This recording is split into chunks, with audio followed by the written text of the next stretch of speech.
Hey everybody. Looks like I'm watching it on my end or trying to pull it up. Give me 1 second. Seeing the commercial that comes through. Here we go. My quality may be a little on the lower side today. So first of all, thank you all for joining. Yay. It is another weekend. I am back on Freedom of the Seas, and I am trying out the Starlink Wi-Fi once again to see if it'll allow me to live stream on the broadcast. So I'm very curious to see how this is going to be working out. I have mixed thoughts on it. I've run a few speed tests. The system doesn't necessarily like speed tests, but I'm hopeful that it's going to go well. So can you all leave me a note in the comments? Let me know, how's the video quality coming across on Starlink? It's probably not going to be 1080p, which is what I can stream when I'm at home, or maybe when I'm on a good hotspot, but some of you may know, oh, it's actually right over here. I try to use a Bahamas hotspot when we're in the Bahamas, and we're in Nassau, Bahamas today, and they've had really poor reception recently, and Starlink has actually been better. So I'm really hopeful that this is going to work out all right for me. And to go ahead and jump into a question, me and Susan Reynolds were chatting through, do we want to get a day bed when you have a sea day? Interesting timing on this, Susan. So in Freedom of the Seas, we had a sea day yesterday. Normally on weekend sailings, we were always in CocoCay. We're always in Nassau, Bahamas in some kind of order. Yesterday was a sea day. And so I would say, if you're going to have a large ship, you're on Wonder of the Seas, there's a lot of space there, but if you don't want the hassle of it, you want to be able to walk away, go to lunch, not worry about it, it could well be worth the money. They're also supposed to be bringing some food, I understand, and it'll give you that dedicated spot, especially if you may be a larger family. Just check the cost on the day beds by the pool. They are dynamic pricing as well. Just like anything else, the more of them that sell, they're going to change the price and they're going to bump it up a little bit.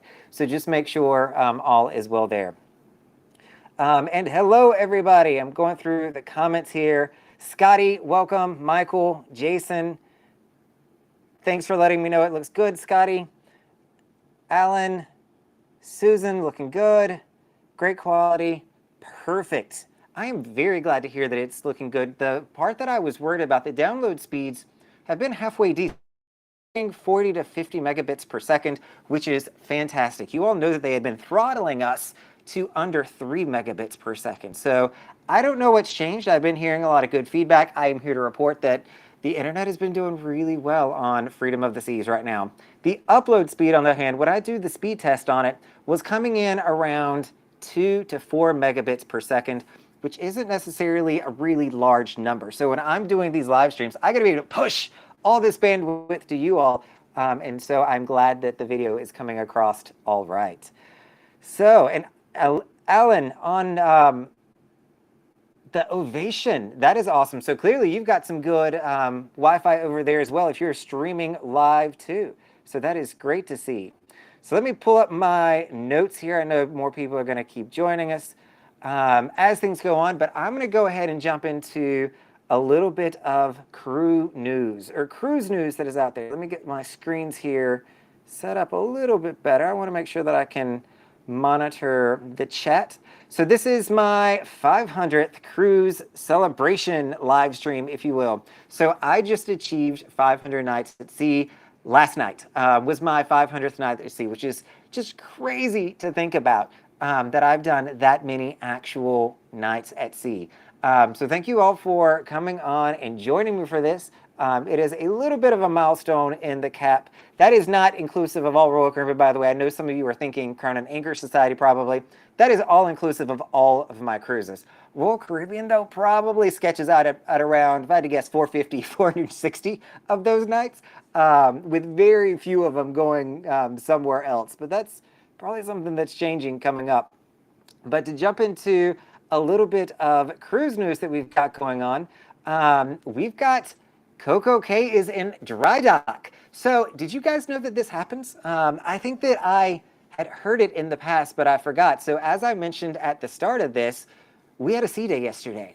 The reason that Freedom of the Seas and several other ships probably had an additional sea day this week is because CocoCay is closed for a week.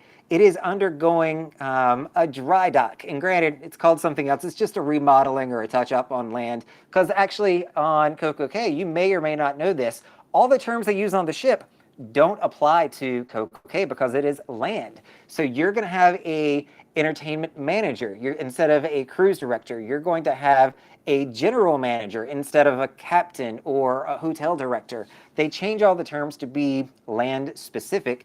And so I guess they're just calling it closed for remodeling, for renovations. But I will say, from what I've heard, I've asked around a little bit on this, trying to get the insider intel, which will really come next week when I go there next weekend to check out what did they actually do.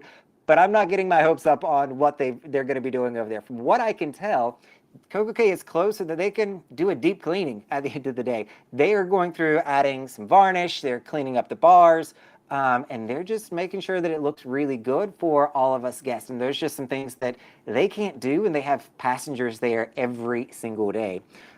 So more to come on that, but CocoCay is closed. Some lessons learned from CocoCay being closed yesterday. First one is people here on Freedom of the Seas did not know we were not going to CocoCay.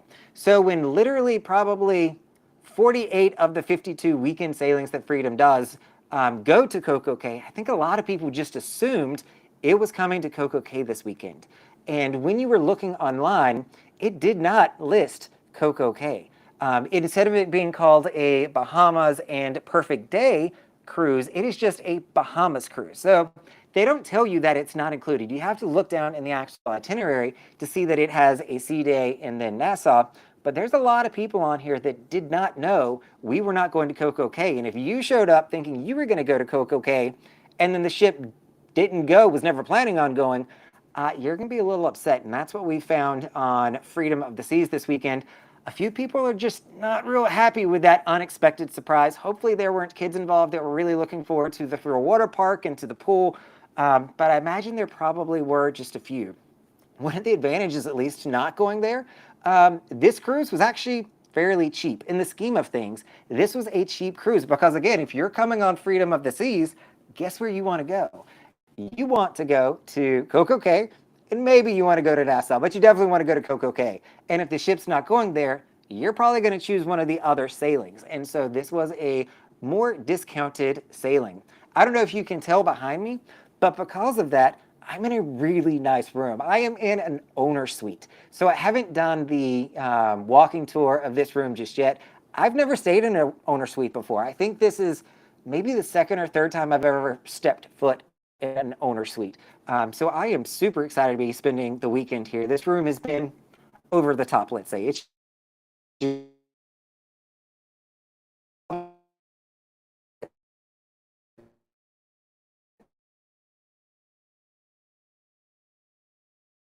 at booking cruises and you find one that's just really cheap or it's a lot cheaper, do a little bit of digging. Ask yourself, why is that? For me, I knew that this ship was not going to be coming to CocoCay. I say that I knew that. I probably would have booked it anyway.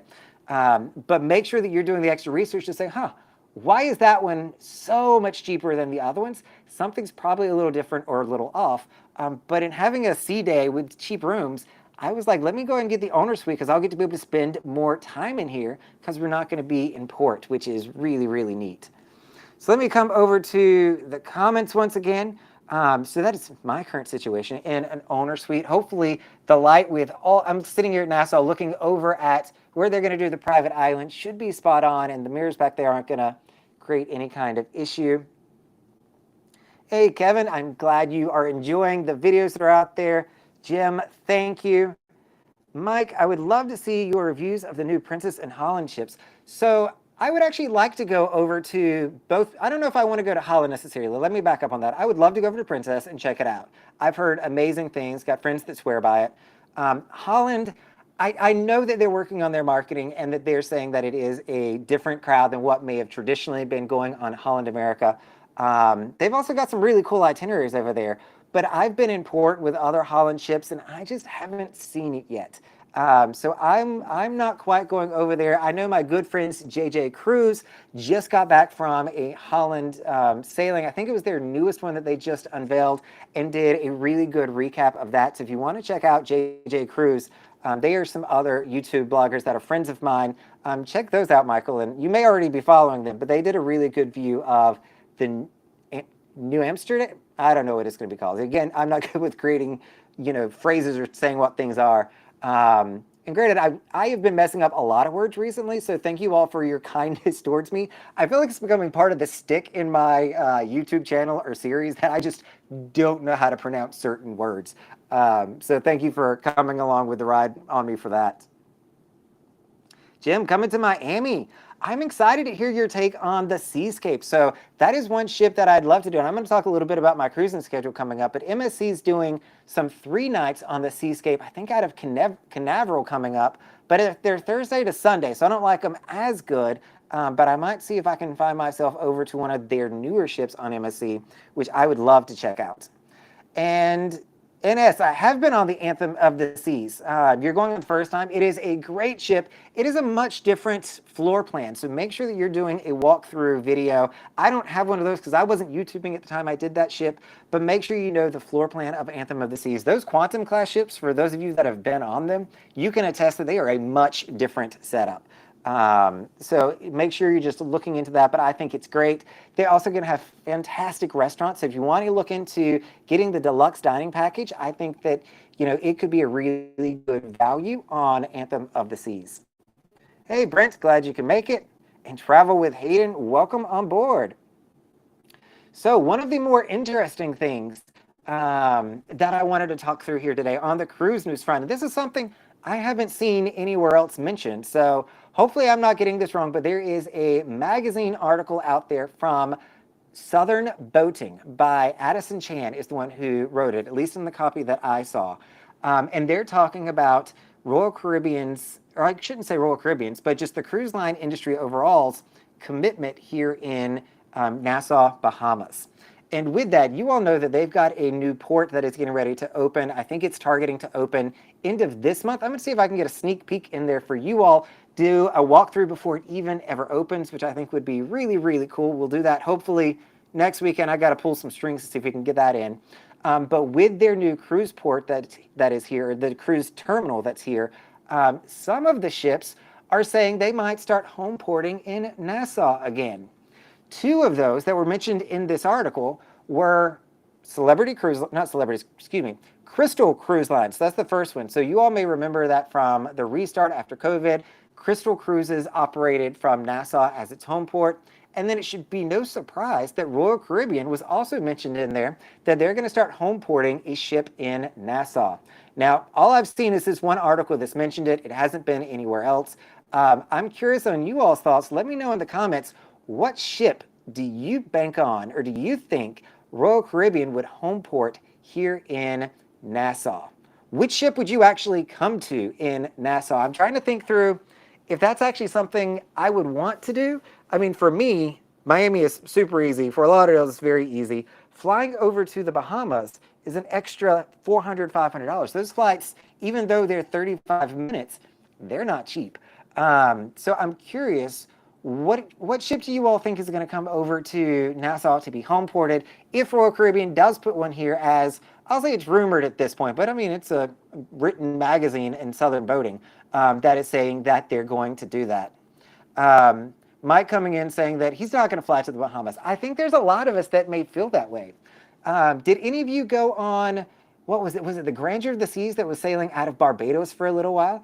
I think that, that was a much different experience. I looked into doing that one, and it was out of a Caribbean port, and the prices were going to be a lot more. But the trade-off there was it went to some really neat places that Royal Caribbean does not normally go to because it was already so far south.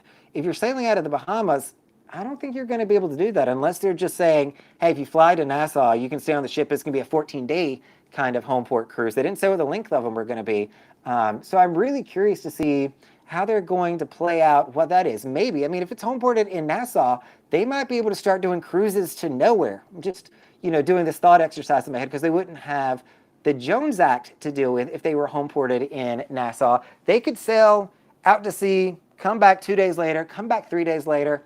Might actually not be a bad deal for, maybe somebody from Atlantis or Baha Mar who's wanting to get on a cruise ship, just check it out while they're already here. Might be something fun that they can do. But I still think that that's going to be, something else. And Vincent's talking about this. It's going to be too expensive. If you come to the Bahamas, you're probably going to want to come in the day before because it's going to be a little bit of a flight for most people. And if you're coming to the Bahamas, I just walked all the way down to CocoCay or the Fish Fry today. You don't have a lot of really great hotel options to stay here the night before. Your main hotel options are going to be Baha Mar and the Atlantis Hotel. There's a few others. There's a Holiday Inn. There's a Courtyard by Marriott. I don't know that I would vouch for any of them outside of the two really large resorts, and they're going to come at quite the price tag for just one night. I don't know that it's going to be worth somebody's while, or the juice is worth the squeeze, as I like to say sometimes, to come all the way to Nassau to get on a ship. So it's going to be really interesting to see if this actually winds up happening or not. Looking at the comments, I see Kevin, you're doing a solo cruise. That is fantastic. It is under construction here and should be open by the end of the month. That is very true. So we're already walking through it a little bit to get off the ship. I walked through it today. It's shaping up really, really nice. So I hope that they stay on track. There's been a lot of delays with it, of course, because it was done during COVID. But I'm really hopeful that I'm hopefully going to get to walk through some of the under construction piece of it next week and be able to show you what you can expect when it does fully open. But it looks really nice right now. So I'm very excited for the construction to be done. If nothing else, the first street out there is crammed with construction and people in the street, and it's just a little messy right now. So I'm going to be glad when this, how many years have they been doing this? 3 or 4 year project. It's finally going to be completed. The other thing that I wanted to chat through here on cruise news, and then one thing that I do want to do is go into trivia this afternoon. So if you stick around, I figured I'd do this at the end. I want to play trivia with you all and just see, to celebrate the 500th night at sea, how much do you know about the Weekend Cruiser? How much do you know about the Weekend Cruiser channel? So I just think that'll be just a really fun game if you want to stick around to that. But we'll do that at the end. We'll get through all the meat and potatoes of the live stream first, and then we'll switch over to that. So the next thing that I wanted to talk through is man overboards. So you all have been watching the news. There's been a lot of people going overboard recently, and I feel like it's an uptick from where it's been traditionally. I mean, people have always gone overboard. That's nothing new, unfortunately. But I feel like it's happening at a greater rate, or at least we're being aware of it at a greater rate with social media that's out there, the Facebook groups. When they call an Oscar on a cruise ship, which is Royal Caribbean's call for man overboard, we hear about that. So the latest one, is from the Allure of the Seas. Actually had one this morning. And this is an interesting story, and I don't think that I've heard of this style happening before, but the ship had come back into Galveston, where it's based out of now, and a gentleman, for better or for worse, was getting ready to be arrested. He apparently had some warrants out for him, and so instead of going through the terminal, voluntarily being arrested as he comes back through customs, decided to jump off the ship, thought that he could swim, to the shore and avoid being arrested. Unfortunately, it didn't work out too well for him. Luckily, he did survive, did live. I don't know from what deck he actually jumped from. If he was, knew that he was going to be doing this, I think that he probably, at least I hope that he walked to a lower floor to make his plunge into the water and then swam to the shore where he was appropriately arrested. So what you need to learn from this is you're going through customs when you go on a cruise ship. I think that people fail to realize this. So when we line up as Pinnacle guest, a suite guest, we get down there very early sometimes. So if I want to be the first one off the ship, I'm getting down there 15, 20 minutes before we actually dock. And there's a thing called people of interest, or POIs. You may hear them referenced on the ship. And those are people that have been flagged to go into a questioning scenario or to be, turned over to the local authorities when you get into that port. And I don't understand why the system works the way that it does. But when you leave the country, so when you come onto a cruise ship, especially in the U.S., that doesn't go somewhere, apparently they don't pull your record at that point. They're not waiting for you on embarkation day. They allow you to go on your cruise, to get your money's worth, to have a great time. And then when you come back and you've got to go through customs once again, apparently at that point, you're flagged and arrested, or at least turned over to the authorities for additional questioning. I don't know how I feel about this situation. If we know that there's a known criminal who is coming on the cruise ship, why are we letting them do that? I don't necessarily know what the answer is here. I've not talked to anyone to walk me through it. There's actually a debarkation officer who's in charge of this. So their sole responsibility is to make sure that our debarkation process goes well. The other side of that, there's also an embarkation officer too. Normally fantastic people. They always help with this process, getting the POIs off. But I'm just, curious as to why they allow them to even go on the cruise in the first place, because they have to know when they're coming back that they're going to be going into questioning. And is that a safe move to have people that are suspected criminals to be coming on the cruise ship? Granted, we don't have to run background checks to come on here, but this is one where we know the person's literally getting arrested when the ship comes back, and we're going to allow them to go and have a vacation first. I don't understand that process. So maybe somebody in the legal world or criminal world can, comment down below and kind of fill me in on this. This is all my speculation of kind of what's happened there. Vincent, you're doing a Virgin cruise, I see. I'm actually going to be there on May 26th, so I will be there as well. Mike, you are right. That gentleman who jumped overboard to swim to not get arrested will probably also be banned from the cruise line indefinitely for a lifetime ban. That's just something that they don't tolerate. And apparently you all saw this one. You can't go fishing from your balcony either. I don't know why somebody would think that would be a good idea. You can, however, bring fishing poles, rods and reels onto your ship. Nothing wrong with that whatsoever, because you can walk down to Junkanoo, you can go somewhere else, and you can easily go fishing on these cruises. You just shouldn't be doing that from the comfort of your own personal balcony. So I would not encourage that. Cruise lines want to get their money first is why these people are selling. That very well could be, Though it's past the final sell date, I don't think that they'd be refunding them their money. So I wouldn't be surprised on that unless they think they can come on and spend a ton. Jim, it is expected to open up. I am super excited for that. I want to see how it's all going to play out. They've got some pretty cool things over there, like an amphitheater, things of that nature. So I'm interested to see that.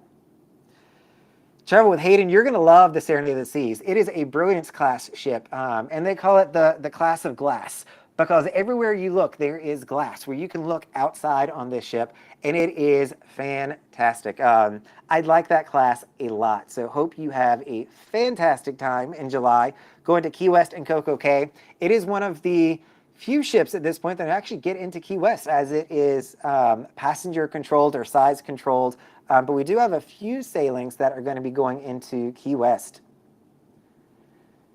Meryl from Freedom of the Seas coming in saying hello. Thank you for joining, Meryl. Might be that he might not matter as he may be in jail. It might not matter.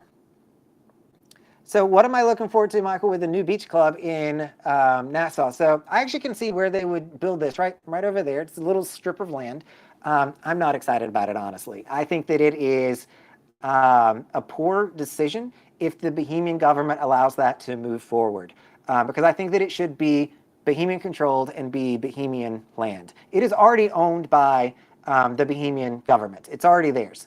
Turning it over to a cruise line, I think just gives the cruise lines even more control over what's happening in this area.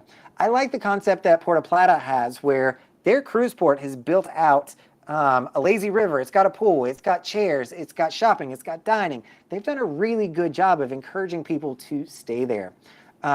Turning this into a day club, I mean, number one, like everybody from the ship's going to be staring at you, which I guess you can do that anyway. But there's other cruise lines that come here. I mean, you've got Carnival, MSC, Disney, you've got Crystal, you've got NCL, you've got a lot of other companies that come here, and that's prime space. And so if the government could get together, and this might be where, the issue comes in, to figure out what they could do over there, I think that that'd be a really neat thing for the Bahamas to do so that you get some Bahamian culture. It kind of rubs me the wrong way that people come to the Bahamas, see all these private islands, come to Nassau, never gets off the ship. They don't know what it's like to be in the Bahamas. They know what it's like to be on a Royal Caribbean sanitized private island that has made a Royal Caribbean experience. That is not a Bahamian experience. It is Royal Caribbean's private island. Same with all the other ones that are out there. And so I wish that when people travel, they got to experience more of that culture. That could be me being very biased. I know everybody does not see that way. But I think that would be a miss on the Bahamian people to have all these millions of people coming to their country and never actually being able to experience being in the Bahamas. So that's just my personal take on that one. Vincent, I would definitely try MSC. I would say, my opinion there was what I stand by. Royal Caribbean is a better brand at this point. You're going to get a better experience on that. But if you are cost conscious, you're trying to cut back, especially if you are a solo cruiser, the price point that MSC is coming in with is fantastic. And it is still a good cruise line. I mean, it's not as good as Royal Caribbean, but it is still good for the value, for the money. I mean, my weekends that I'm booking with MSC, with the Mergavalia, I think I said that right. I've been practicing that word. It's $300, including taxes, for a weekend. You can't beat that price. Royal Caribbean introductory price for a weekend on Freedom is coming in at $450, $500 for an interior cabin. So I'm really excited to go there because for me, I don't always need this nice of experience. Love my Royal Caribbean, but I'm also thinking I need to save a little bit of money. So next year may be more of a budget cruising season for me. We'll see how it plays out. But I'm excited for that. Hayden, when is your next cruise? My next cruise is Friday. So I'll get off the ship on Monday and I'm going to come back next Friday for the weekend. Any suggestions on what to see at Puerto Plata from Jim? If you do go to Puerto Plata, make sure that you are getting an excursion. I would not recommend just walking around Puerto Plata. They've got some things close to the ship. They've got good food close to the ship. They've got Umbrella Street and Pink Street. That's about it. And those are really just tourist destinations where they've hung up some balloons, or not balloons, umbrellas up in the streets. And I've got some pictures of that on the Instagram account, which, by the way, if you don't follow Weekend Cruiser on the Instagram account, make sure that you're doing that. We've got a Facebook group as well where I post a lot of stuff. But that's kind of it. So I would say get a tour to see more and to make sure that you feel comfortable walking around. It is a lot of walking if you don't have a tour group, and a tour group is probably going to take you to these two spots, and they're pretty easy at the end of the day. Brent asking, do I know what's up with Pearl Island? I don't know what is up with Pearl Island. I have not heard anything from there, but it looks like you're saying it got canceled. Don't really know what's happening with that one. Yeah, haven't heard anything. So going back into my cruise schedule. So I want to talk about what I'm going to be doing and then some things that I just booked that I think you all might be interested in. So I've got one more Freedom of the Seas sailing coming up. So I will be here. Was it Jim? No, somebody else that asked where my next cruise was. Hayden was asking about my next cruise. I'll be on Freedom of the Seas on Friday.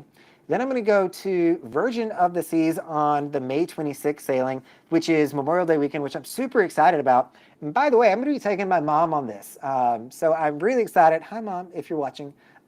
She normally is if she can.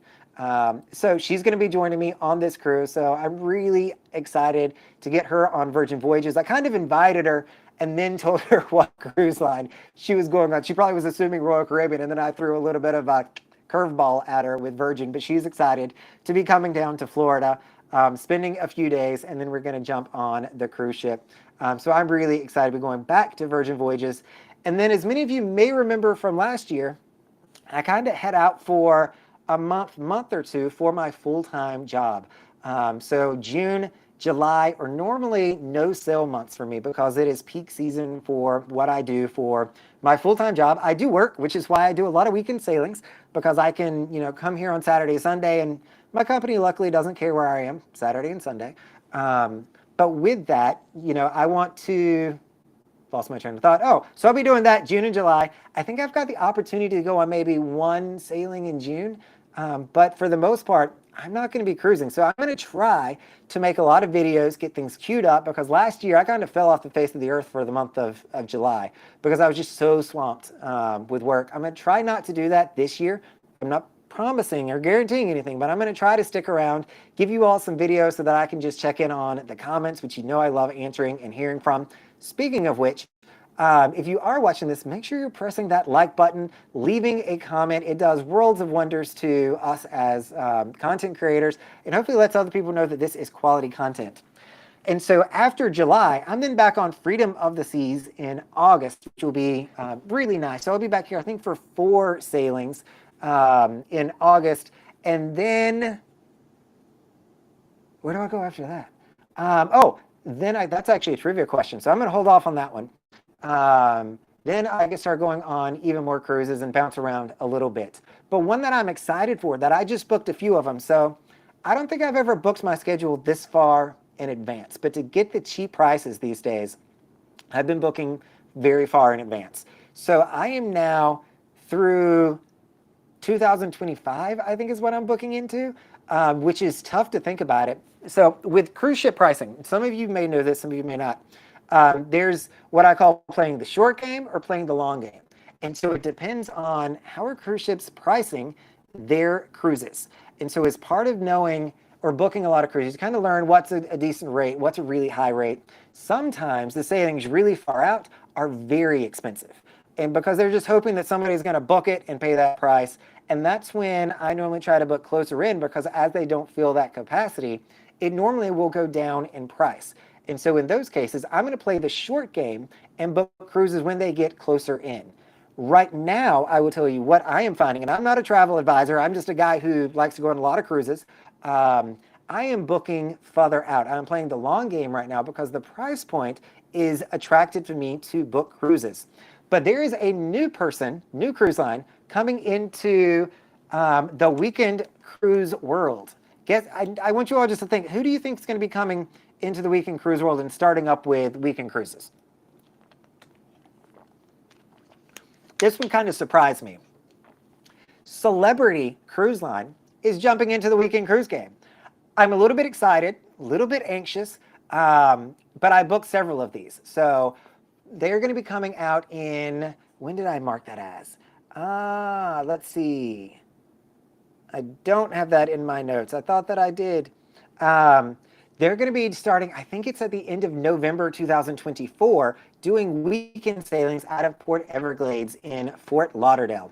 And the price point right now for a 3-night sailing on a premium cruise line is really good. I was booking, because I'm booking so far in advance, once again, the advantages of doing this, I'm actually scoring a few solo rooms. I've never stayed in a solo cabin. So I started booking some of these because I could book it for, I think with taxes, all in is $450, $500 is what I'm getting this cruise for. Because they don't honor the 150% single supplement that I get here at Royal Caribbean. I lose that when I go there. But by getting the single or the solo cabin, I get 100%. I just pay for me. The thing that gets me on Celebrity is that the port fees and taxes are about $145 for a weekend sailing.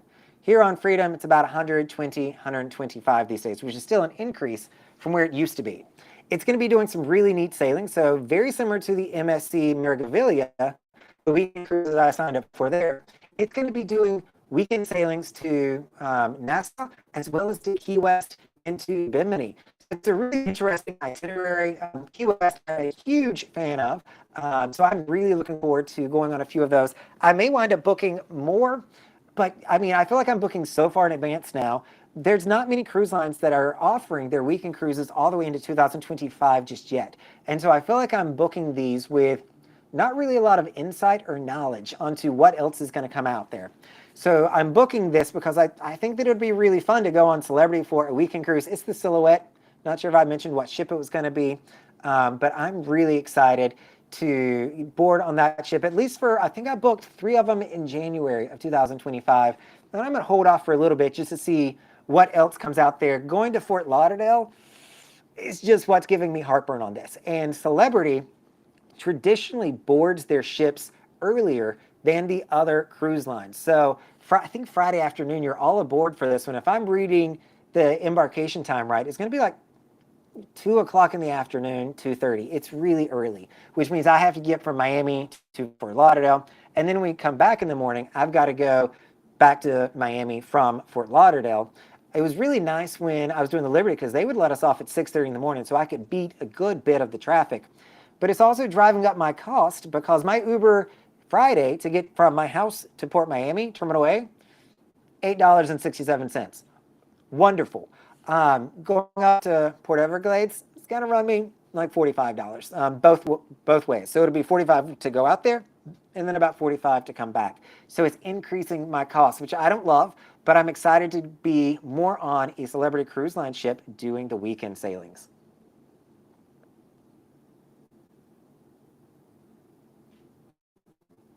Brent saying the long game has been good to you so far. It's really good too when you have the diligence to price check it. There are some travel advisors out there, travel agents, who will do this for you. Though I'm not sure that I've seen a lot of those in passes. I've always found that it's best that people check the prices themselves, and if they go down, you can absolutely lock into that.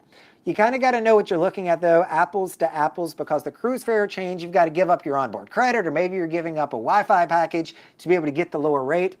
Which I say, if it's apples, if I'm losing the same amount of money, I'd rather just buy those once I get to the ship, save my money for now. But sometimes it makes it not worth it. You may be saving $50, but you got to give up $100 worth of value that you're getting on the ship.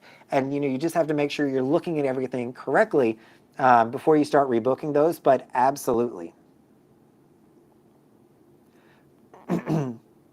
And Vincent, you can take the bus to Fort Lauderdale port. There are buses that run by there. I never did that though, so I have learned how to take the trolley to Port Miami. So if you haven't seen my trolley video that I made, it is the free shuttle to Port Miami. Make sure that you're checking that out. It's not necessarily great for Terminal A folks.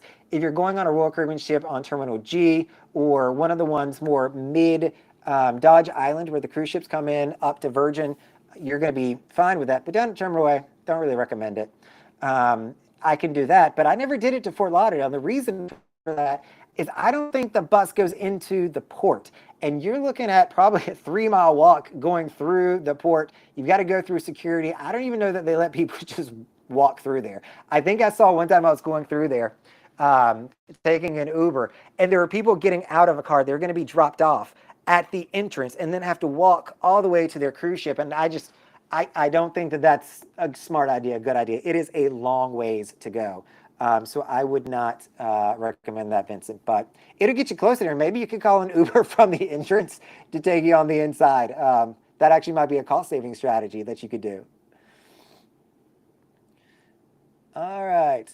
So I'm not sure that I mentioned this too, but another cruise that I'm going to be going on, the November 3rd group cruise. So we do have another weekend cruiser group cruise that is going to be coming up. If you have not signed up, make sure that you're doing that. Again, the long game these days, because it's a little bit further out, though November is going to be coming up quick. Prices are still really good. So our travel agent, Rand Cohen, is booking those for us. I've got the JotForm listed below. It's just a quick form to fill out with your name, information, for you to get your info over to him, and he'll call you and walk you through what the rates currently are to join us on the November 3rd sailing. We've got 20-some people so far coming on this sailing. I cannot wait. It is out of Port Everglades. So it's going to, not Port Everglades, excuse me, Port Canaveral on Allure of the Seas. So it is going to be a weekend sailing on the inaugural a weekend cruise for Allure of the Seas. Thought it'd be a really great time to go up there, welcome her to her new weekend sailing voyages. And so I think this will be a really good time. So November 3rd of this year. So if you're not signed up, make sure you're completing that link down below to get going on that. All right, so let's come to the comments. Make sure I'm keeping up. Jim, great. The trolley is actually really easy, but you got to use the trolley tracker, because I don't think that it really abides by a schedule of it's going to be at this stop at 10:10, then this one at 10:15. So make sure you're using the trolley tracker. It works wonderful on the phones as well, or mobile phones. That's what I traditionally do. Go out there a few minutes earlier. Super easy. And depending on where you're staying, it'll save you a lot of money getting over to one of the cruise ships. So just make sure you're not trying to use it for Terminal A. I'm going to see when I go back to Miami today, because I haven't been in Miami Terminal A in a while, if you can actually walk from Terminal A to the trolley. It probably is a solid mile if I had to guess, because you're going the length of like 4 or 5 ships. No, maybe more like 3 ships to get there. It's a long ways. But I don't know with all the construction in Port Miami if they have sidewalks these days. So the way that I came in, I couldn't really see it, but they're doing all sorts of construction at Port Miami, including MSC's newest cruise terminal, which is taking shape. So it's going to be shared with Disney Cruise Lines, because I think they're both looking at bringing really big ships into Port Miami. So this is going to be, I think they're calling it Terminal AAA or AA. It is going to be right before Terminal A. So it's going to be in front of the Royal Caribbean Terminal. And so what they've done is they've built in a seawall. Now they're going in and pulling all the dirt out from the sea, so that they're basically dredging it, pulling all that dirt out, and they're going to make it flush with where the Royal Caribbean cruise line comes in, it's going to be the same level, whereas Norwegian sits a little bit back and then continues down for the other cruise ships that are there. And Brent, thank you for the call out for the likes. Always appreciated. So that kind of concludes what I was going to talk about other than the trivia. So let's play some trivia.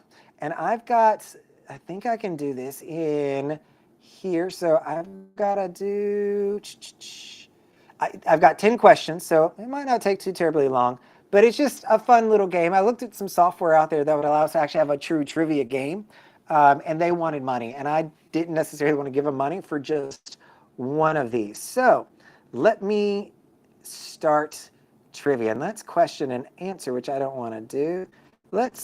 So we're going to do it as a poll. And so I'm going to start out, and I have to type these up as we go. So let's see, what is the first one?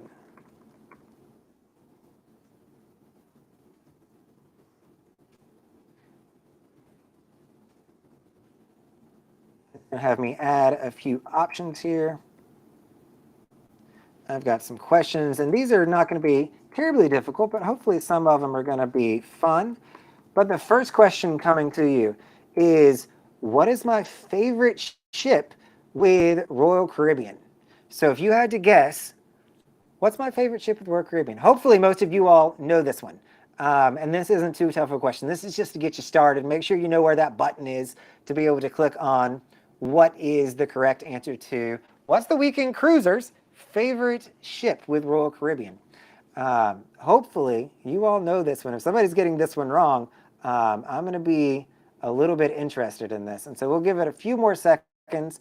I don't know on TVs if you can select something, or if your remote control allows you to do this. If you're watching from an actual TV, I don't know how it works for you to be able to select these. Hopefully you're still able to play along and participate with us to see what the right answer is going to be here.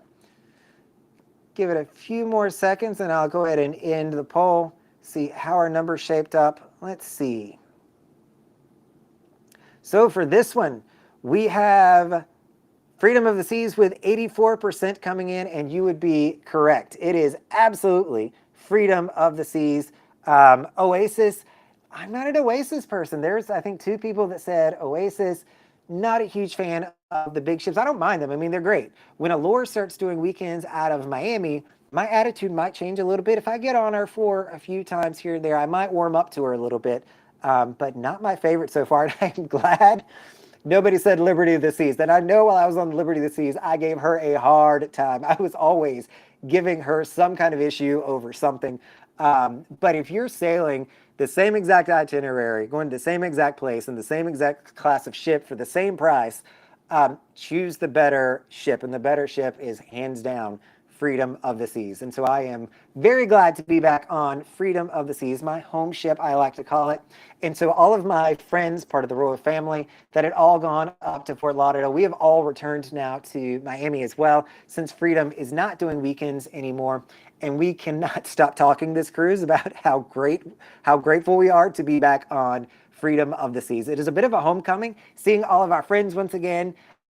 They're actually not even wearing masks. When I was on here before, everybody was still wearing masks, and so I'm having to recognize crew members without their mask on, and it's a little difficult. I've been saying, or people are saying hi to me, and it takes me a second to realize who they actually are.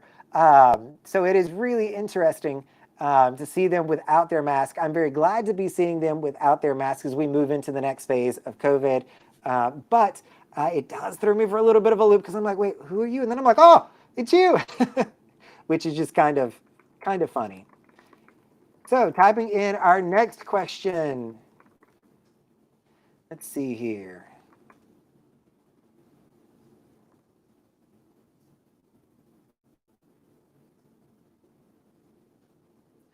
Typing it in.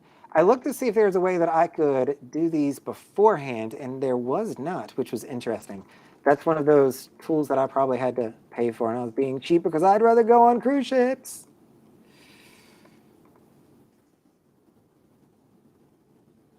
All right, so the next question coming at you in the chat. When did the weekend cruiser start cruising. When was my very first cruise that I ever went on any cruise line, any cruise ship? When did I first start cruising? Be curious to see everybody's thoughts on this one. I think it's in one of the videos, not that you have time to pull it up to cheat, but I think that it's in the Who is the Weekend Cruiser video we talked about this, which I probably need to make another one of those. Just to say, you know, who is the Weekend Cruiser? We've been joined by a lot of amazing people on this channel, and I feel like, you know, the channel's also evolved a little bit where I used to cover Royal Caribbean exclusively, and you all know that I've branched out a little bit as I've aged, my cruising style has changed, my budget is changing. It's causing me to want to just be a little bit more adventurous. I'm probably always going to come back to Royal Caribbean, but it is allowing me to be a little bit more adventurous than I used to be. Give it a few more seconds on when I started to cruise, and we'll go ahead and end the poll. And Andrew Fisher, hello, just back from Oasis. Deck 4 ruins it, no connection to the water. Deck 4 on that ship is interesting. When they built the Oasis class ships, I mean, one of the peaks, I'm actually going to record a video, I've got all the B-roll for it, on places for introverts to hang out on the cruise ship. There are times where I don't want to be around a lot of people. When you are on, especially a weekend cruise, I mean, we go in bunches. We're a party ship, so there's a lot of people all over the place. But there are some places you can escape, and one of those is to Deck 4 here on Freedom of the Seas and a lot of the other ships, where you can get away from the crowd, you can hear the water, you can be in the sunshine. And on the Oasis class, and I believe Quantum class as well, they put the survival craft or the lifeboats right there where you can't see boo. They've got a few sitting areas that you can go to, but it's just not the same. So good to know on that one. All right, let's get this poll. Let's see how everybody thought of when is my first cruise. So we got 2009, 15, 16, and 6. So majority of you actually got this one right. 2009 was my very first cruise on the Carnival Fantasy. And I've actually still got the room key from that. So I'm one of the people that collects room keys because they just don't take up a lot of room. And so I've still got my room key from the Carnival Fantasy back in 2009. That was the very first cruise I ever went on out of New Orleans. It was a 4-night sailing. So I'm true to my roots. I started with a short cruise. It was over a weekend or a long weekend sailing. So Monday was a holiday. And I didn't have to take any vacation time to go on the sailing. That was my very, very first ship that I ever went on. I did start cruising a lot more in 2015, 2016, but my very first original cruise was actually in 2009. And how we cruise, I wish it was 1997. I would have loved to have been going on cruises as, you know, I'll say a kid at that point. But no cruise ships in North Carolina, so we did not get to do that. But welcome to the live chat, How We Cruise.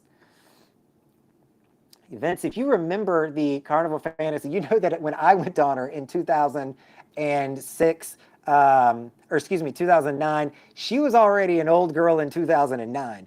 She has since, I think she was one of the COVID ships that got assigned from Carnival to be scrapped. So you can no longer go on that ship to experience that beautiful journey, but she was an older ship even in 2009. So I don't think that many people are probably sad to see her go over to the scrapyard because she rocked and rolled. It is still to this day the most rockiest cruise that I have ever been on. Is that the right way to say it? Most rockiest cruise? The cruise that rocked the most when I was there. I mean, people were just getting sick everywhere. It took me a while to get back into the cruising gig and learn that that's actually something I really wanted to do. Let's go to the next question here. Start a poll. This one's going to be, how many cruises have I done, including this one?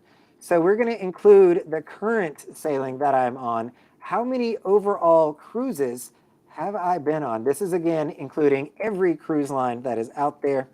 But I'm curious to see how many of these you all think that I have been on. So it is, again, my 500th night at sea. So with that, you got to go on a couple of them, hopefully, to get 500. But you all know my number's a wee little bit different. People are always asking me, how many cruises have I been on? And they hear my number and they're a little surprised by it. And I think a lot of that is because they're assuming, and this is me giving you some hints if you're listening up, they assume that most of my cruises are 7-night sailings. And if I did this number at 7-night sailings, I would have much different results. I would have been on ships much more than 500 nights. But you all on this Weekend Cruiser channel know that that is not the case. I'm going on 3 nights, 4 nights, 5 nights.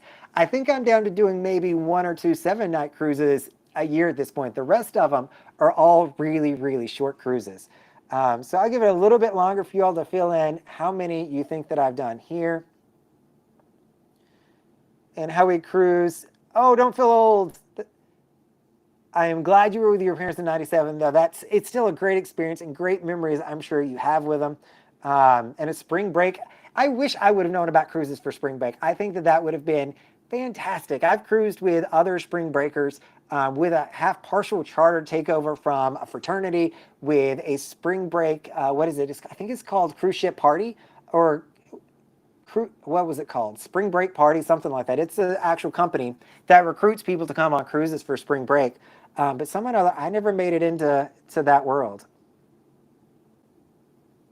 And Scotty's got us all singing "Rock the Boat, Don't Rock the Boat, Baby." Andrew asking if I book a lot through the casino. No, these days I don't. I used to, actually. But these days, no, not through the casino anymore. I've kind of given up on doing that. So let's see how the results came in here from our latest poll.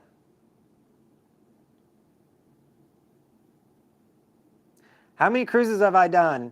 Most of you are coming in at 117, and that is the correct answer. So for those of you that follow me on Instagram, you could have cheated a little bit on this because I do try to update how many cruises and how many nights at sea I've done there. I think I need to go in and update it. It's a little old at this point, but 117 is the correct number. I've done, including this one, 117 cruises, which blows my mind a little bit. I've been chipping away at it, 3 cruises at a time.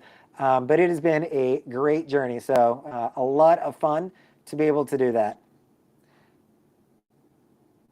Let's go to an easy question here. I say it's an easy question, and it's going to be easy because it's not going to take me a lot of time to type this out.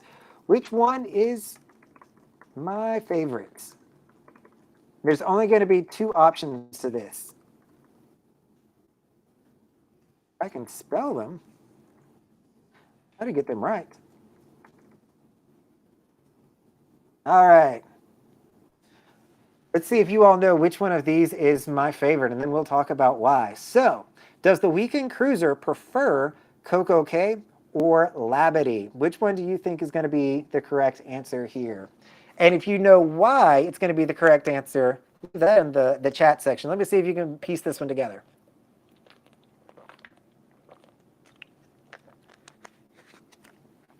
Kim, talking about your teacher, it looks like, goes on music cruises. I have seen, you've got Monsters of Rock, I think is the biggest charter cruise for music, rock bands that come on. And I have heard stories because they will do the weekend cruises, or actually they'll do the midweek 4-nighter. And I hear stories when I come back on all the charter cruises that have been out there. And there are some really interesting charters that happen if you guys haven't researched them. There's some really interesting ones that are out there. But the music festivals they do on the ships are a really, really big deal. People pay good money to come on cruise ships to watch their favorite bands all the time.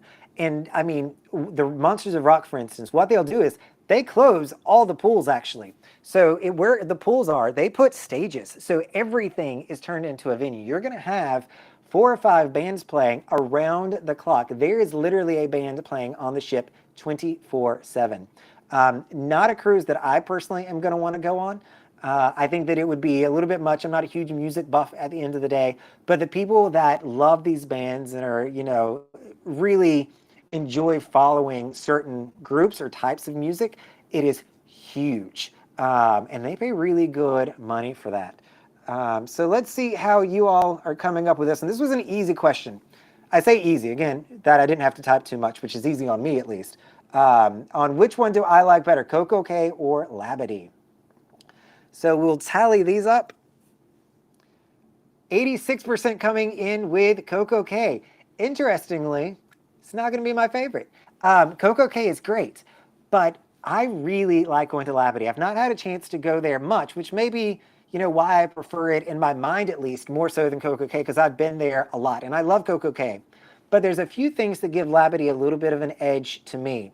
The first one is they've got a suite section that they allow their Pinnacle guest to go into. So if I'm not in a suite room, I can still go into their exclusive area. They're gonna have a buffet right there, and it's a little nicer than it is at CocoCay. You also, the beach there, you can take some really great pictures. I nerd out a little bit about my ships. You guys know this. You can be in the water and take amazing pictures of the cruise ships with you in it, or one singular cruise ship with you in it in the background. So I really enjoy going to Labadee. It is more of a relaxing environment, and it's a bit of a change from CocoCay at this point. So maybe that's just because I've been to CocoCay so much, because the weekend sailings never go to Labadee. I guess it's just a little bit too far to make it down to Labadee, but they leave those for the 7-night and longer style cruises. But I really enjoy going over to Labadee. The main reason for that is the suite area that they allow the Pinnacle guests to go into. They used to, go down memory road with me here, they used to have, I think it was Chops, would do the buffet over there pre-COVID. And they would have lamb chops, they'd have steaks, they'd have all sorts of amazing food in the suite section there.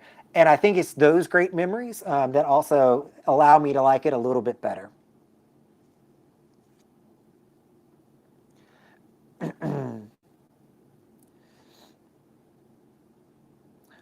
Greg asking, what is my go-to and specialty dining venue with Royal Caribbean? It is Giovanni's Kitchen, hands down. It is absolutely my favorite spot to go to. I actually do have the ultimate dining package. You got to get my words right. Ultimate dining package on this sailing.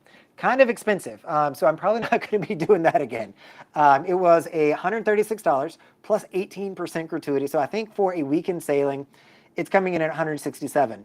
We got to go to lunch yesterday at Playmakers, which is also a hidden gem. If you all haven't been to Playmakers, if you've got that on the ship that you're going to, it is a really reasonable price. The food is fantastic. The burgers are great. The wings are fantastic. But they've got this thing called a campfire cookie, which is to die for. It's a skillet iron cookie with marshmallows on the top of it, ice cream on the side, milk. Oh, it's so good. You only need like one for an entire table of 4. But I highly recommend that. But if I'm actually going for a proper dinner, Giovanni's Kitchen, not Giovanni's Table. Very different restaurants. They've got similar items on their menus, but the food at Giovanni's Kitchen, to me, is much, much better, especially here on Freedom of the Seas, where they also have the pizza maker in the back. Forget what, pizza hearth in the back, which is really good pizza. So I would recommend Giovanni's Kitchen as my absolute favorite. Kim, yeah, if you go over to Labadee, I think one thing that I like about it is I don't go through that section where you get cut through to where all the kids' toys are, and there's some other things down there.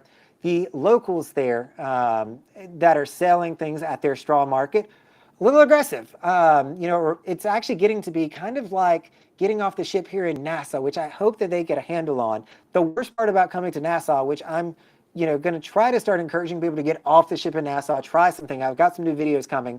But the worst part is just walking through all the people trying to sell you something, an ATV tour, a bus tour, whatever have you. It's really annoying. And those people in Labadee take the cake. The only other place that I've seen the sellers be that bad has been in Roatan, Honduras. When I went out in Honduras, it was, a mob scene of people trying to sell you things, get your attention, and they just would not take no for an answer. That's probably the worst one that's out there, but Labadee is probably not too far behind. Hey, Journey with Joss. I am in a suite. I am actually in an owner suite, the first time that I've ever stayed here. So this was a fantastic deal on an owner suite. I was talking about it at the beginning. Because we did not go to CocoCay yesterday, this was a really cheap sailing. And so I got this room for cheaper than I normally get a junior suite, which is tough to believe. It's the first time I've ever stayed in an owner suite. It's a bit over the top, so I'm not sure that I'm going to be doing it again. But it's a really, really good suite that I'm enjoying. So I've got to make, after this, if I still have a voice, I'll have to make a video on a room tour of this to show you all what this room looks like now that I've stayed in it. I've enjoyed it a lot, but it's definitely not something I need to do every single sailing.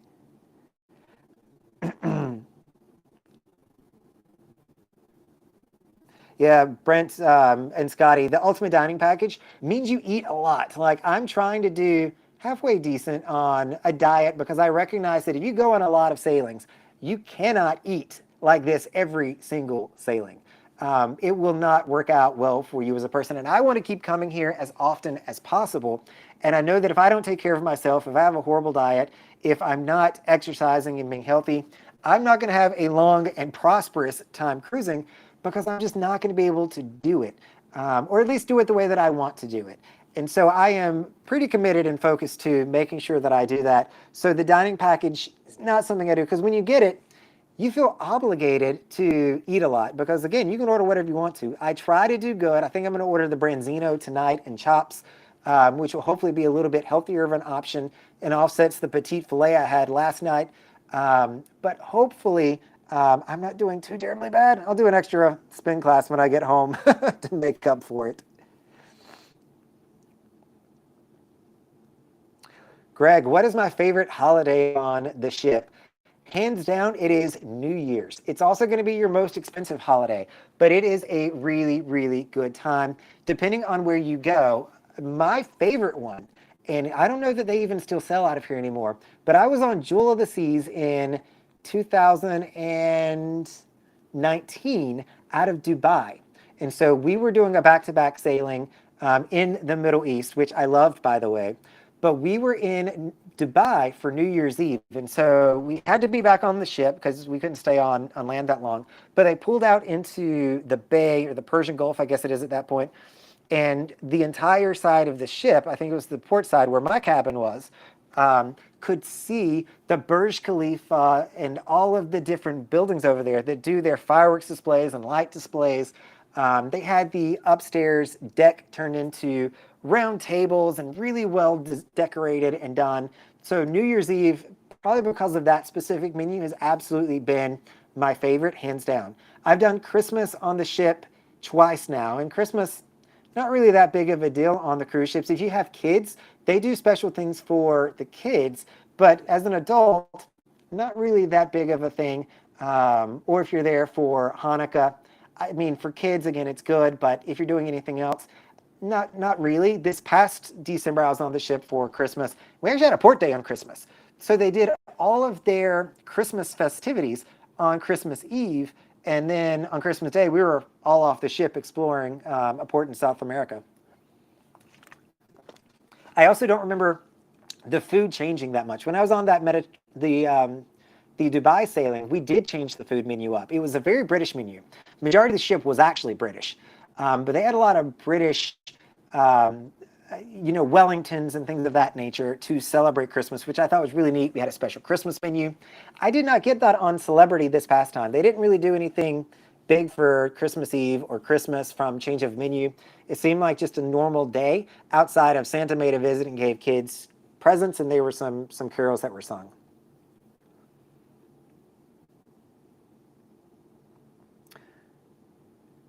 Tim, or the Global Vagabond, what would be the first thing that I would change if I was the CEO of all the cruise lines?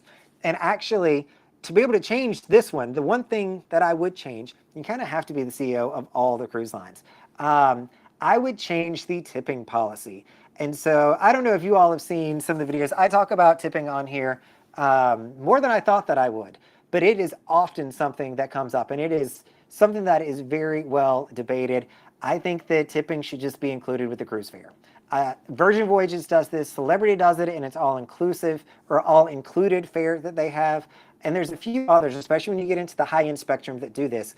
But I want the cruise lines to charge me as their passenger the correct amount to come on their cruise to pay their crew, their staff, corporate and shoreside, what they need to. I don't like being responsible for tipping other people, as I don't think that it's my job to judge what their performance was monetarily and have a performance management and a financial salary conversation with my stateroom attendant or with somebody in the dining room. I also don't know if that person is a good employee on or excuse me, off stage. So if they're, harassing people, they're doing things that I can't see as their manager, or not being their manager, they might not be deserving just because they gave me really good service. They might be treating everybody else like crap and we just don't know it. So I think there's a lot of issues with tipping. Not to get on that soapbox again. I want the crew to be paid well. I want them to be paid fair. Make no mistake in that. I just want the way that we're going about that to be shifted a little bit. And I think that everybody would benefit from that. Especially with the rate that, cruise fare has gone up. I don't know if you all have seen the short game these days. Speaking of cruise fares, one reason why I'm not going on a lot this summer, I've got some dates that, again, I said I could probably try to squeeze in there, but the prices, oh wow, like how can you charge that kind of money and not figure out how to get tipping included in that? Why does it need to be on top? That part I do not understand. Brent, your first New Year's cruise will be 2024 into 2005. That will be excellent. Side note, I also got COVID. If you all remember my COVID videos, if you've been around for a while, I got COVID on the Freedom of the Seas in 2019 going into 20, or 20 going into 21. I woke up New Year's Day on the ship with COVID, so that's where those videos came from. It was from another New Year's Eve sailing. That one, not my most favorite holiday sailing. The Sports Crazy, what does it feel like to be the highest or the top cruiser? I don't know that I've actually been. I have been the top cruiser. I've been the top cruiser one time. On weekend sailings, if you're on a sailing that is 4 nights or under, they don't have a Crown and Anchor top tier event. So you actually don't get recognized. You can ask the loyalty ambassador and they can tell you. On this particular sailing, we have about 11 pinnacles that are on board. I have no idea where I stand in the hierarchy of that. I don't necessarily get concerned. It's just not something. But when you're on longer sailings, they will recognize you if you are a top cruiser and you have the most points if you go to the top tier event. So there was one time that I was the top cruiser, and it was a bit of a fluke, honestly. It was a Scandinavian cruise. So we left from Stockholm going over to St. Petersburg, back when you could do that. And I had, at the time, 480 cruise points. That was it back in the day. And I was the top cruiser on that ship. One thing that I didn't know, there had been a lady that had been top cruiser for, I think like the past 3 or 4 7-night sailings that were there. And this was her last one.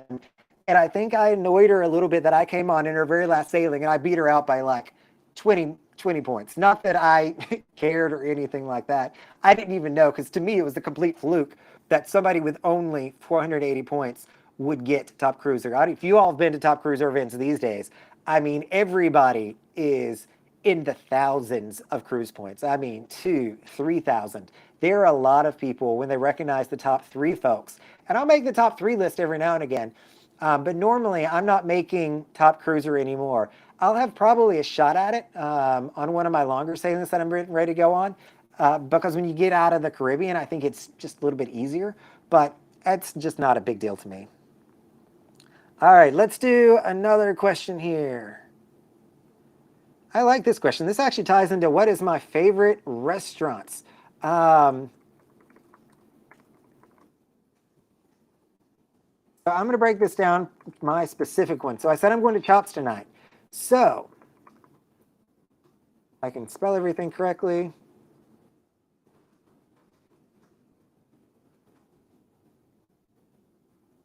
Get it typed out.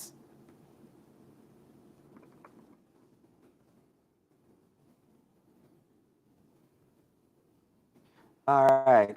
So what is my favorite dessert at Chops?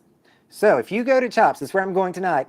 I already know what I'm going to order. The wait staff there is always like, oh, you don't need a menu. You know what you're going to get. For the most part, I get the same thing. I'll change it up every now and again. I did go to Chops last night as well and did change up my appetizer. I got the tuna tartare, which is a staple of mine. And then I got the jumbo lump crab cake, which was just kind of all right. I probably won't be getting that again anytime soon. But let's see if you all have heard or caught on to what is my favorite dessert in Chops. My favorite dessert over in Giovanni's Kitchen, now that I've talked about that, they've got a couple of items over there. The one that I will always order, though, is going to be the tiramisu over at Giovanni's Kitchen. It is different tiramisu than what you get over at Giovanni's table, interestingly enough. So it is light, it's fluffy, it doesn't have that terribly much espresso, and I definitely don't get the, I think it's, what is it, rum you use in tiramisu? I don't taste that at all, which is a good thing for me. So that's my favorite one over there. And in Azumi, now that I'm on Freedom, it is the sesame balls. Those are my favorite in there. So if you go to Azumi, make sure that you're ordering the sesame balls. And hey there, Rick. The Wonder is definitely a lot different than the Allure. I think the Wonder, when they were designing it, they put a lot of really good touches to it that I like. So of the Oasis classes that are out there, I think Wonder probably winds up being my favorite one. Oh, Scotty, you don't know what my favorite is? All right, let's end the poll. I think most people have had a chance to vote at this point. So the cheesecake has come up really strong on this one at 50%, but that is not my favorite. Their cheesecake's really good. It's actually a lighter cheesecake. Sometimes I think cheesecakes can be really, really heavy. So if I want to change it up, I might go with it. Last night, a friend of mine wanted the red velvet cake, and so I got to try it again, but it is not my favorite one that is out there. The red velvet was fantastic, more of it than I should have, but my go-to is their key lime pie. That is my favorite dessert in Chops to get. And the meringue on it, I don't know if you all have ordered it recently. You get this much pie, and then you get this much meringue on top of it. It is fantastic. If you are a meringue lover, that key lime is going to be for you. It is super, super good. All right, and I think I've got, do I have another question?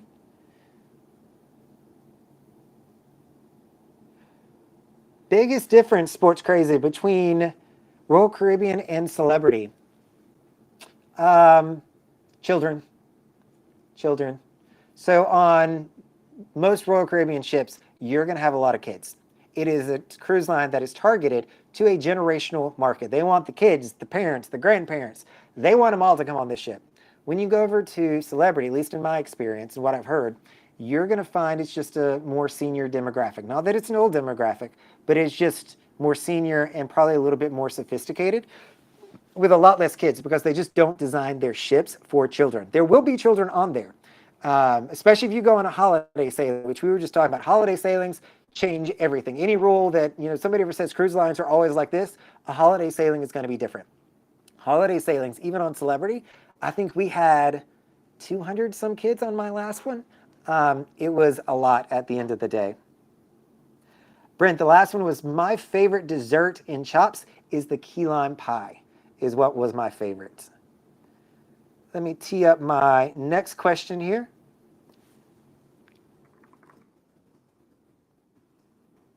Where is my next big cruise? So you all know that I plan in advance on all these things.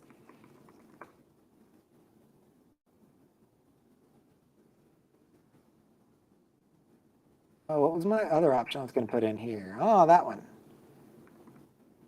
All right, so thinking of my cruise schedule, I got you guys all caught up to speed, but where am I going for Memorial Day weekend? I try to do longer sailings over a holiday weekend, so it is less vacation time, and I get to take more cruises.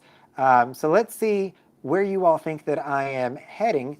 And actually, I did this one wrong. The right answer is not going to be up here, actually. But let's see how many people get close. I try so hard. I'm typing too quick.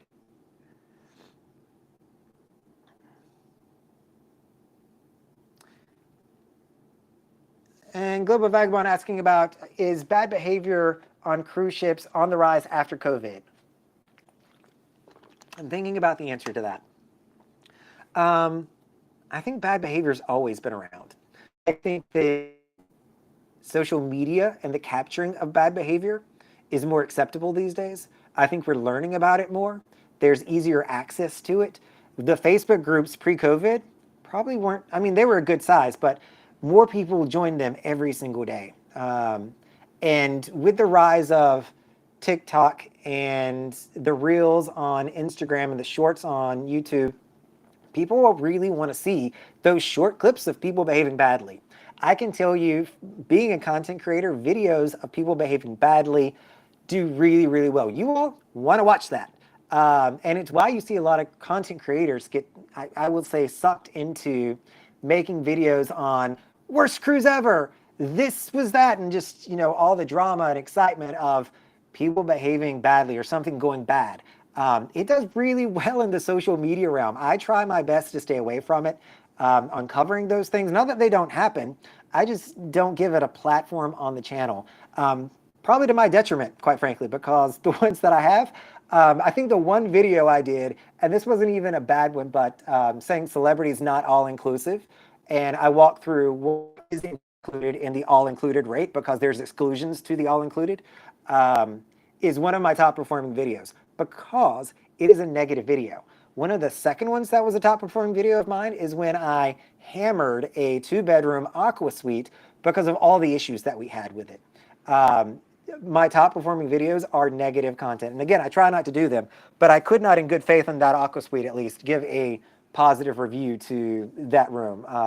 Somebody actually just messaged me yesterday and was telling me that they had fixed a bunch of the stuff. So it's actually really nice to hear from people that have since gone into the room, telling me that the Wi-Fi is fixed, the shower doors don't leak anymore. I asked him if the gold duct tape was still on the wall, holding back the curtains, and he hasn't responded just yet. But I'll be curious to see if that's the case or not. All right, let me close out of this poll. So the correct answer I did not put here, but for those of you that guessed Asia, you're not far off. That is my second big cruise that's going to be coming up. So I'm doing that in December. That is my celebrity sailing from Singapore to Hong Kong, which I am very excited for. I still need to book a few more flights for that. I am not going to Alaska. I've been to Alaska once before. It was absolutely beautiful, but I would probably do the Norwegian fjords before I would do Alaska again. And with all the drama going on in Alaska, I don't know if you all have kept up with what's happening in Skagway on closing the port because of the mudslide and all this kind of stuff. I think that it's okay to just stay away. Let the Alaska season kind of figure out what's going to be happening to it this year and see how that evolves into next year. Maybe I'll go back there, but I think that I'm more interested in hitting up the Norwegian fjords, which I've heard rival Alaska, if not maybe a little bit better. I got to get over there to check that. But in the Eastern Caribbean, I don't know that I will be doing a long cruise in the Eastern Caribbean anytime soon. If I'm doing longer sailings these days or taking time off, I'm trying my best to go somewhere I have not been, and I have certainly done the Caribbean. It is a great spot, but I don't see me doing probably any longer Caribbean sailings coming up anytime soon. The Virgin Voyages will be a 5-nighter, and that's probably about the longest that I'll do because I don't need to take a vacation day because it's over a holiday weekend. But where I am going on my next one for Memorial Day is we're going to be going on Royal Caribbean's Explorer of the Seas out of Venice, which technically these days you all know that Venice, they kicked us out. They didn't like the cruise ships. Fine, I get it. So we're going to be going out of Ravenna. That is a word that one of my good friends, if you're watching this video, hello, has worked with me on pronouncing all of my last trip to make sure that I could say Ravenna like a true Italian, because I was getting it horribly wrong. We're sailing out of Ravenna and going to Montenegro, as well as to 3 or 4 ports in Greece for a 7-night sailing on the Explorer of the Seas. I have not been on the Explorer in ages, and so I'm really looking forward to getting back. I love that class of ship.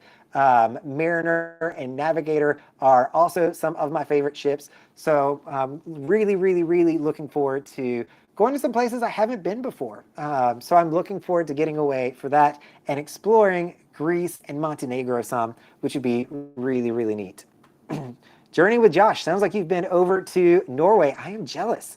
I keep trying to also book a chance for me to go up and see the Northern Lights. Because you can do that in Alaska or you can do that in Norway. And I think that I've booked vacations in both and have wound up canceling them at some point. It was going to be one of my COVID trips because during COVID, I was just going and staying in hotels because they were dirt cheap. I was like, let me go up to Alaska, stay for 2 weeks at a hotel and just look at the night sky every night and hope that I see the Northern Lights or the Aurora Borealis. But I couldn't execute on that. I never did it. And then COVID was over and the prices got expensive. And so I have not done that just yet. So Jenny asking about solo cabins. So I don't stay away from them intentionally. I've only booked one once before. And I'll tell you, if you get the chance to do this, this is probably the cheapest way to book a cruise as a solo person, is to book a solo cruise. This is what I did on a sailing a couple years ago. I booked it in a studio or a solo cabin, and you still get the opportunity to do the Royal Up. So if you want to bid, you still got to pay as two people. You can bid to move up in cabins. There's no guarantee that you're going to get it, of course, but I did that on the one sailing that I booked it. I think I bid like an extra $350. It was nothing. And I got an ocean view cabin from an interior studio, which was, to me, fantastic. Studio cabins, what you have to be careful on here, Jenny, is they're priced dynamically, just like all the other cabins. And so if you have only 2 studio rooms on a cruise ship, and I was about to put down the wrong finger, and one of those sails, the other cabin is going to look like, oh, there's only one left. Like, we got to jack the price up here because there's only one of them left. And in that case, you're going to find that just a normal interior cabin is going to be cheaper than a studio cabin. So just make sure, because you're going solo, it doesn't mean that a solo cabin or a studio cabin is going to be cheaper. That is actually normally not the case. Unless you're doing like me and booking into 2025 already, those cabins are cheaper. But I'm going to monitor the prices on those. I doubt that they're going to come down any. But that's what I'll say to that is, I haven't done one yet. More to come on it. But I do have a few of them that are booked because I booked far enough in advance and got the price point where it actually made a little bit of sense. So just be careful when you're looking at those. And honestly, if it's, going into an interior ocean view is not that much more expensive, I would probably pay that because those solo rooms by design are really small. I think I saw one, I don't know if it was on Carnival, but it was literally just a twin bed in a room that you could walk around. That was the size of your room. It couldn't even fit 2 of the twin beds. Norwegian's really known for their solo cruises because their ships were designed for solo travelers. Again, it doesn't mean that those rooms are going to be cheaper, but they also made the assumption that if you go as a solo cruiser, you want to be around other solo cruisers and meet other solo cruisers, which is not the case. Solo cruisers, included in this, don't always want to meet other people. Sometimes we literally just want to get away from the world and decompress. So Norwegian has designed their studio cabins in kind of a pod section. So they've got like a little bar, cafe, place where you can mix and mingle and get to know other people. So if you're somebody who does want that experience, Norwegian is probably a really great place to start looking for that kind of experience where you can meet other solo cruisers and not feel like you are there by yourself. But once you go on one solo cruise by yourself, like you can conquer the world at that point. Solo cruising is the easiest way to take a vacation by yourself. Easier than going to an all-inclusive or doing anything like that. It is probably one of the safer ways to actually travel. I don't have data on that. That's me just saying my assumption to it. But I am a huge advocate of solo cruise travel. I think if you're going to be a solo traveler, it's one of the cheapest, most economical, safest, and affordable ways that you can actually travel. And so, Josh, we are actually going to KOTOR. I'm assuming, again, that's how you pronounce that. I've got to ask some of my Montenegrin crew members that are on here. KOTOR? We'll go with KOTOR. So I'm looking forward to that, but that is absolutely the port that we're going to be going to. Vincent, what website do I use to book my cruises? So I use a travel agent, but I do go through and kind of find what I want, what price point, and then I send it over to be booked. The best search engine that you're going to find out there is vacationstogo.com. I'm not sponsored by them. I'd love to be sponsored by them. I've been using their website, never booked anything with them. So this, I guess, is me giving back to them. But their search capability is one of the best ones that is out there to really let me see what ships are going on, what date, what's the price, how long are they. It's the most comprehensive way to search across all the cruise lines. Even if I know that I want to do a Royal Caribbean cruise, I can filter to Royal Caribbean and it's the best one that's out there. I've also learned from Andrew, who I don't think I've seen in the comments, normally he comments on here, is cruiseplum.com. And I'll type that into the comments here. as it's a lesser known one. This one I hear, Jenny, is also really good for finding out what is the cheapest for a solo cruiser.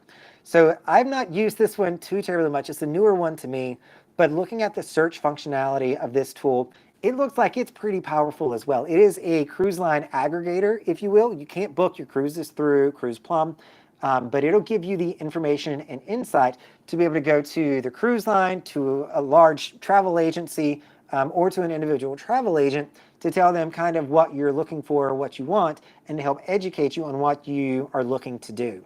If you've never booked a cruise before, I recommend just doing some legwork on your own. You could absolutely call a travel agent and say, hey, I want to go on a cruise. But there are literally thousands of cruises you can go on to thousands of locations.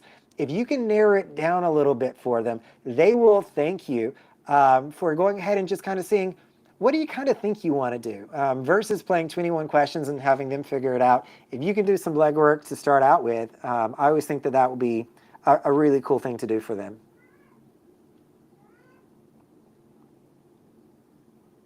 You know, Global Vagabond, I hope solo travel is on the rise. I mean, one thing that I find is I just love to travel. I love to go on cruises. And I've got plenty of friends that are out there, but they don't love to travel like I do. I don't meet people that love to travel like I do. I've got one really good friend that we do international trips all the time, but not coming on weekend cruises. And so if I want to go, the only other option is to go by myself, and I am very much so okay with that at this point, especially when you get into a groove and you kind of know what to expect. It can also be a lot of fun. Let's go into another poll question.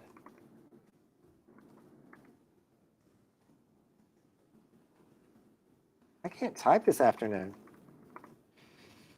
Normally I'm pretty good. This will be a fun question. At least I hope.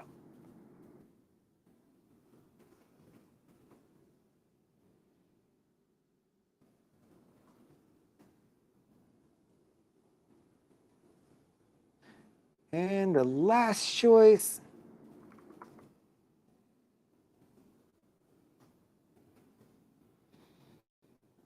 All right. So I've mentioned this. If you watch my individual stateroom tours, which if you're, a hardcore weekend cruiser fan, you probably don't watch all the the stateroom tours I do. I get that they, kind of all look and feel the same after a while. I try to put my unique spin on them, but I get that that's not for the core audience that's here. That is more for people, just looking to go on a first cruise or see what the room looks like, because they are all a little bit different, especially this one that I'm in here. But what is the one thing that I look for, or I say the one thing, what is one of the most important things that I look for when I am booking my cruise cabin? So I've already picked out what stateroom category I want to be in. So if I want to be in an owner suite, which normally I don't, junior suite, inside, ocean view, balcony, what do I then look for to say, hey, this is really important to me, to make sure that I am booking the right cabin. So I'll give it a few more seconds, let you all fill that out.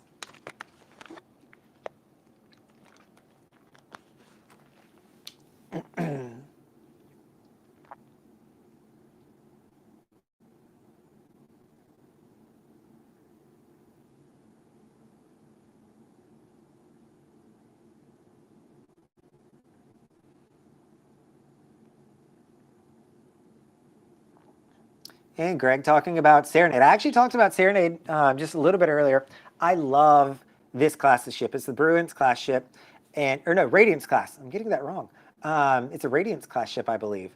And so I made a video on it, and I don't know that I can find it right now, but if you search for Old World Charm, I talked about the smaller ships and what I really liked about them. It is a walking ship tour of Brilliance of the Seas, a sister to the Serenade, but it'll give you what I really like. I like the flow of it, the look of it, and it is a older world style of cruising. It is not going to look like, a contemporary Oasis, Quantum class, or the Icon ship that's going to be coming out.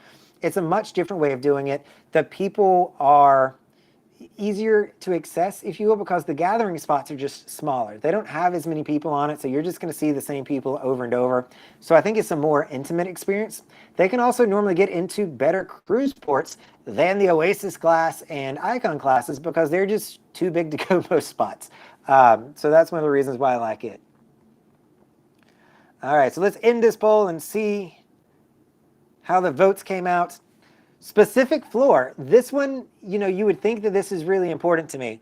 It is important. It's not the most important thing on this list, though. So right now, in the owner suite, I'm on deck 10, which is right below the jacuzzi, things which I am not a fan of. I do not like being on the floor directly below where all the common space is, the pools and all that kind of stuff. It's loud. For a suite to be directly below that, you kind of have no choice. This is where they're located at. But the one thing that I look for the most, and by the way, thank you for nobody saying close to the buffet. That is not what I was looking for. So thank you for not answering that. I look for an easy room number to memorize. So I'm out here often. I'm out here every weekend for the most part. And so I try to pick rooms that are just easy to remember because I want to make sure that I can get back there because everybody's like, oh, what's your room number? Because they need to know it for a reservation or to buy something. And it literally on a weekend cruise will take me the entire weekend to memorize that number. So it's really nice if I can find one that kind of rolls off the tongue. If it's got two numbers in it together or something like that, I book based on the ease of how I think the room number will be easy to book. Just a fun little tidbit about the weekend cruiser. All right, everybody. I feel like I've been chatting for a while now. I can hear it in my voice. If you have any final questions or thoughts, go ahead and throw those in. I'm going to pause for a second, see if there's any final questions, if there's anything lingering on your mind before I close out of the YouTube and save my voice a little bit. I still got to do a room tour of this owner suite.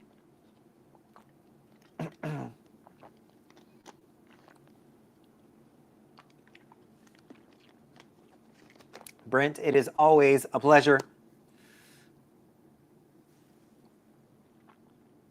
Give it a few more seconds for last minute questions come through. If there's anything that you all have thought of, I'm glad to answer those for you.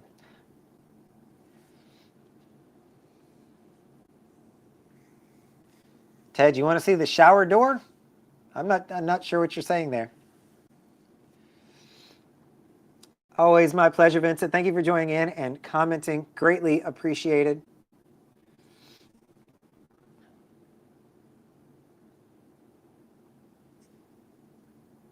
I think this is my longest live that I've done too, coming in at an hour and a half. So thank you all for sticking with me and hanging out on my weekend saying this has been a lot of fun. All right, everybody, I'm going to close out. This is Brandon, the Weekend Cruiser. Hoping to see you on a weekend cruise soon.